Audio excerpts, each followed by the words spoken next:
She has exploding boogers. Man, I really cut one. Hollywood has certainly produced its share of bad movies, but thousands of miles away in Eden Prairie, Minnesota, they found a welcome home at Mystery Science Theater 3000. You took my Employee of the Month parking spot, you bastard! The thing that people identify us the most for is screaming back at the culture. I have a brain the size of a chickpea. You're not supposed to talk back at a movie. Stop the movie! And that's what's going on here. Something everybody wants to do. We're just putting it out there. Deal with it, you big, huge, giant babies. And sometimes it works and sometimes not so good. Now, with the help of the performers themselves shooting their own behind-the-scenes video, the Sci-Fi Channel goes behind the curtain at Mystery Science Theater 3000 for a true insider's look at the making of this popular cult series.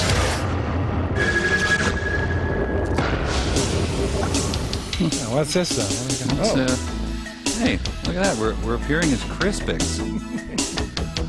Well, hello, you handsome devil. Whoa, weird reindeer. The Sci-Fi Channel presents the making of Mystery Science Theater 3000. Action. Hi, everybody, and welcome to the Satellite Alone. Hey, now these guys do a similar thing to what we do.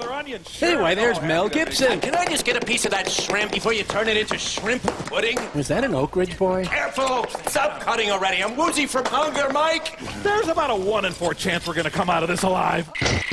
Mike is trapped up in space with his 2 robot companions, forced by this evil scientist's mother who used to torment us, and now she's making us watch these movies because her son told her to before she killed her son.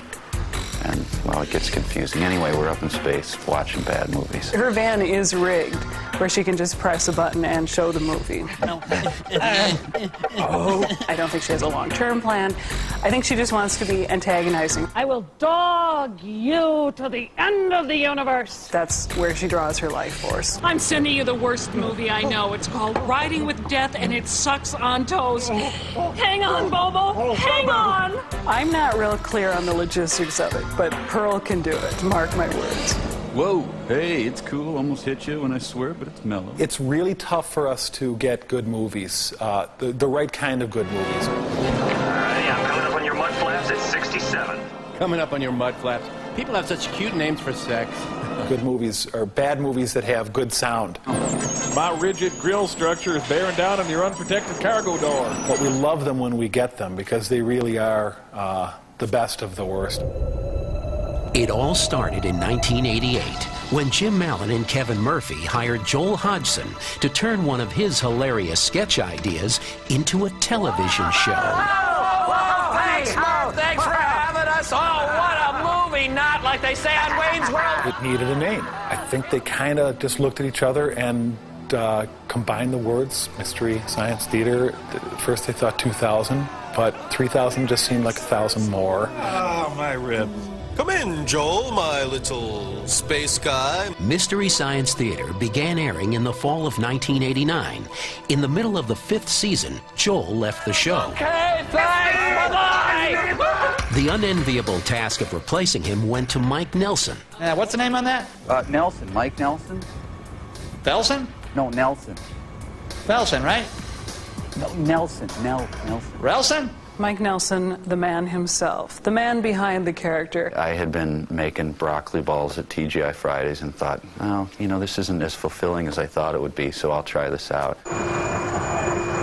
I think he's incredibly smart, incredibly funny. He's a wonderful head writer. They made a better offer here. Okay. He has a vision that I could only aspire to. But it was surprising sort of in this venue to see actual people write letters saying, you know, your face is misshapen. It's like, what? No, it's not, is it? The best way to describe Mike is he's got a real big face. It's a big, meaty sort of roast of a face, you know, a rolled roast, sort of a baron of beef of a face on Mike.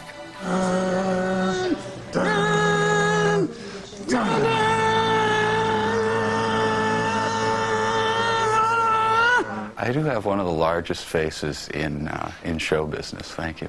Don't bite the puppets. What are you doing? I became a mummified. I'm the one who's talking. Mike me. I think Kevin is the little kid of the show. Good God! We try not to make any comments that we can't back up with actual knowledge. Morons, all of you! He's got an hilariously twisted mind. Man, I think our sense of humor is motivated by some good educations that have subsequently been wasted on popular culture. You're just jealous, Nelson. I have a fine butt. You wish you had my butt. I like my butt. I like your butt. He's a big shaved bear, basically. When writer-puppeteer Trace Ballou departed the show at the end of the 7th season, I haven't gotten all the bugs worked out of it yet. Thought I'd try it out on you. writer Bill Corbett stepped into the puppeteer's pit and brought the wisecracking crow back to life. It's weird to watch a man grow into being a puppeteer. That's a disturbing thing. It taxed my pretty limited manual dexterity. Oh, geez, that's great. Thanks. Now he's trying to slice it. That's nice. Yeah, he's trying to slice my hand up. Good. No, that's fine, Mike. You cut my hand up and serve it to me. But he's fit right in. He's actually from being a totally inept puppeteer before he started to now he's able to handle manipulating all the arms and everything. And he's also a distinguished playwright, which he lords over us all the time. Ready for my close-up now?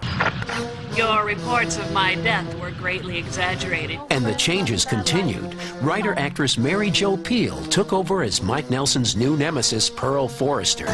And I am going to box your ears if you don't help us get off this planet! Mary Jo Pehl is a very smart and witty writer. She adds so much to the show. It's wonderful to have a female character of such strength and craziness on the show. She plays Psycho really well. Hey, I'm laughing here.